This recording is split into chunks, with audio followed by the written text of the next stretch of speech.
Good morning, everyone. It's Yvonne here from the Aussie Goddess to do your bonus read for today. So we're hitting a new deck. Oh, I'm going to try it out. Oh, it's so slippery. It's funny. This is the Leo Scarabello Pagan Tarot. Low Scarabello.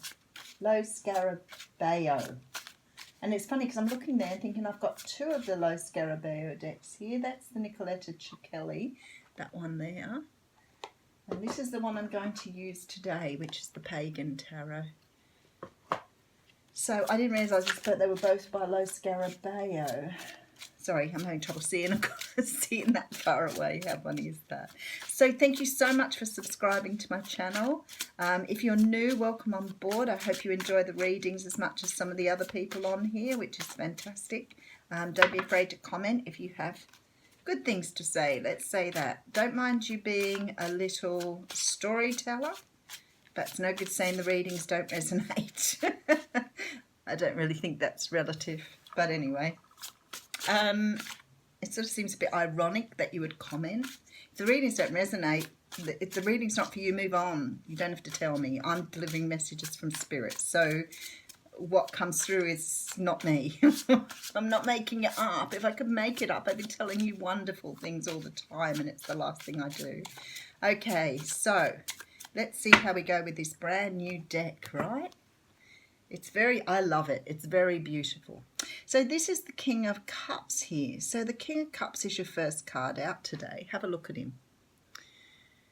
So they really do have a lot of the traditional pictures, you know, what would you say, what this designer or whatever you'd like to call him has done is captured the pagan stuff within the tarot cards.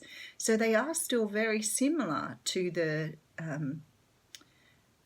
regular tarot, whatever you like to call it, the traditional tarot, but they're just made a little bit more pagan, and I find that very interesting. So the King of Cups is a man who generally has his feelings under wraps, like he really knows how to control his feelings. He can come across as a little bit cold sometimes, but deep down he's not. He is available to you, but just maybe a little guarded. He sometimes can be someone in a position of, you know, a counsellor, someone who needs to work with other people's emotions because he can stand back. Now, sometimes, too, that will represent the water signs, so Cancer, Pisces and Scorpio. Okay, so we have the Five of Wands first out. Now, the Five of Wands is about conflict. We see people usually fighting on a Five of Wands card. In this one, they very visibly are walking away from each other. This can also be about inner conflict, having issues trying to sort through things in your mind. Okay, then we have the Queen. I've got to remember here, yes, she's the Queen of Pentacles. Okay, so you can see her on this card. Yeah, she's carrying a pentacle in her hand. Yeah, I'm right now. But they call them the initiate, the novice, and the element instead of, and elder, that's right, instead of the traditional page, princess, whatever. Okay, so the Queen of Wands is a very down-to-earth and natural woman. You see, she's very pagan in this. She's about being natural, down to earth, nurturing, of course, because she's all about the earth. So she can too represent the earth signs. Looks like there might be some conflict between you and someone else here. And if we were traditional, I could say earth and water. Okay, so we have the Ten of Swords coming out here. Now the Ten of Swords is the card sometimes of betrayal, because in the traditional deck we see the swords in their back. In this one, it isn't portrayed. She's actually breaking the swords in this deck. It can be the end of negative thinking, negative cycles, which, you know, is quite obvious in this deck because she's breaking the swords up. So maybe you're coming to the end of a cycle here. Okay, and then we have the Devil card. It's the end of codependency for some people. I can see the story unraveling very quickly here. This is about understanding addictions, obsessions, can be lust, but bringing it to the end, finishing it up here. understanding its place in your life, understanding the codependency. Maybe you've been doing a lot of work understanding what this is about. It's your ego, people. This is about your ego, what you're taught when you're young, about being taught to, put up with other people's rubbish all the time. Not being able to say your truth, not being able to say no to people. This is all these things. It's about you learning the role codependency plays in your life and how to get rid of that. The devil is all about extremes and obsessions. So whatever it is, it looks to me like you're ending this cycle here. I really like it. Okay, so then we have the Seven of Pentacles. Now, the Seven of Pentacles talks about patience. All you guys out there who comment back about patience, we're getting this card a lot lately. So this is about planting seeds for the future, manifesting things into your life. She's here with her pot. She's growing something and trying to bring something into her life here. Okay, we have the Hermit card coming up next. Now, the Hermit made an appearance in the What's Cracking reading. So obviously a time for us to be guided by our own lights at the moment, but not to take your eye off the fact that the light is there for you to follow. So it's about following your own path, about being true to yourself, about really understanding who you are here. Okay, and then we have the Hanged Man. Now, he too made an appearance in the What's Cracking reading. So these are really relevant cards today. We've got a different deck and we're getting the same cards. So obviously Spirit wants to get this message across today. Now, the Hanged Man talks about taking time out to look at things from a very different perspective. You're looking for enlightenment here. You're trying to understand what it is you want, where you're going, and looking for answers within. Okay, this is about love. We have the Ace of Cups here. So this is about love here. And I think it's interesting, it's still got the dolphins on it like it does in the traditional deck. This is about two people being together, or it can be about the birth of a child.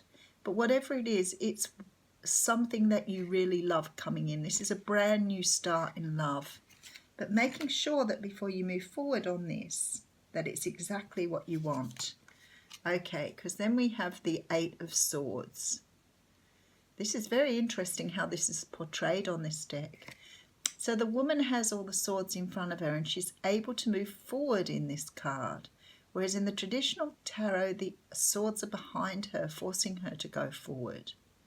I do find it interesting that there are two people here holding hands over that. So maybe it's implying that you move forward into something that offers you love. Very interesting. Okay, let's do a quick recap before I put another card on the top. So, at the beginning we have a water sign. So you may be dealing with someone who has the attributes of a water sign or could be a water sign. What the cards are telling me here is that you've had a lot of conflict and a lot of internal review about how you do things in your life. You may have taken on this energy here of the Queen of Pentacles, in where you're, feeling very down to earth, very nurturing and loving. And you could have always been that way, but maybe you've given that to the wrong people in the past. Because I have the Ten of Swords here, which says to me you've most likely been betrayed in the past because you've been this person. And nobody has to change the person they are. You have to change no, you don't have to change the person you're with. You need to change the type of person that you're with. So what's probably been happening is, because you're this incredibly nurturing, beautiful person, you've probably dealt with a lot of betrayal because you've been picking the wrong people. Now this is here, this Ten of Swords, devil energy, is around codependency. It's about your ego. It's about thinking you don't deserve what you have. This is, you're like your how would you say, your conditioned thinking. Now, I can see here you've been manifesting. The Hermit, the Hanged Man, and the Seven of Pentacles says to me that you've taken time out to go inside to really understand what is you want in the way of love. And maybe understanding more about how you think about love, how your concepts throughout your life, how you were raised in childhood to understand what love is. There's a very, it's almost like you've really got the idea of love. You're no longer looking at it through a negative lens.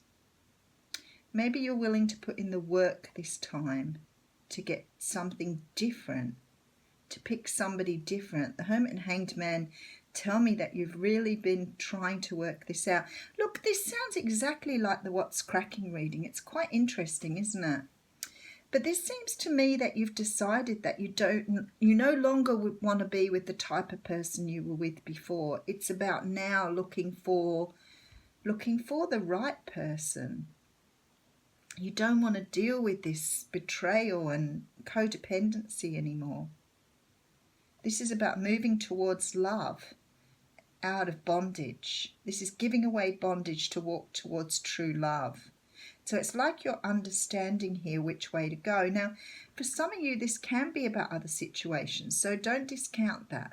This is about understanding how your role in things influences you to take things on that you probably don't deserve, or the other person doesn't deserve from you. So it can be work situations, family situations, anything here. But it's understanding your role. It's understanding how you approach things and see things. This is about changing the way you see things in the world. And this one in particular is about love. So it could be about, like understanding that you're in the wrong job and that you should be following your heart here.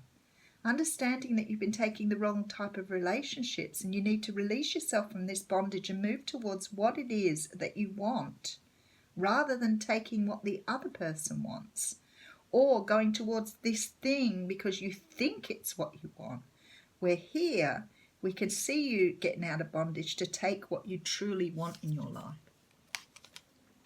Okay, and then I have the Nine of Swords here. So the Nine of Swords talks of, having sleepless nights and finding this very difficult, this process.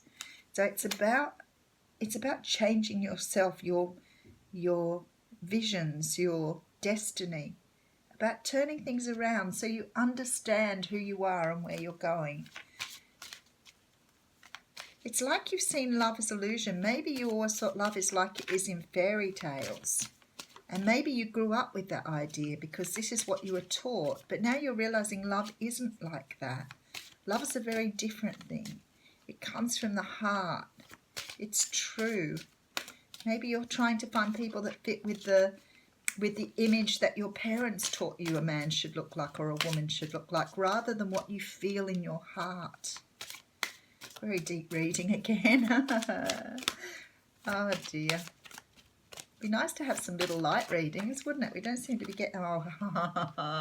So the card of love has come out. I thought that was interesting that I talked all about truth in the What's Cracking reading. We get 2 cards about truth. Now I'm talking about love and we get a card about love. So it says here that the answer you're seeking is love. So what you're after, people, is true love. True love is not treating a person like they're not worthy. I hear people say all the time, both men and women, that their partners treat them really poorly. And I'm like, if you think this is love, maybe you've been taught to think that love is about being abused and treating badly. Love is not. Love is being treated like the person you are, deserving love. That beautiful child you were born. You've never changed. You've only grown and learned. You deserve love. So that's very interesting. Have a wonderful day. Thanks.